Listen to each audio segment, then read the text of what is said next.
वकील अलबेला की शानदार प्रस्तुति।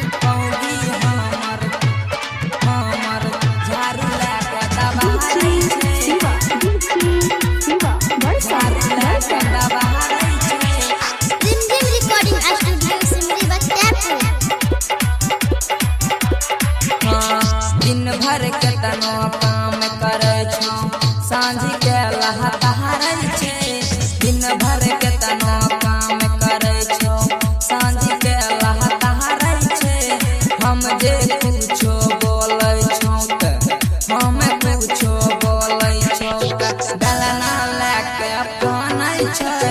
मौगी हमर छै हर गैया, झाड़ू लेके दबारै छै।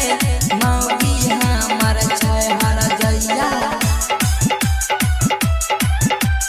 रिमझिम recording studio Simri Bakhtiyarpur. DJ Sunny Bhadsi, DJ Sunny Bhadsi. मुखिया के लेलिए, सरपंच के लेलिए, सदस्य के नहीं गुदानै छै हो, सदस्य के नहीं गुदानै छै। प्रमुख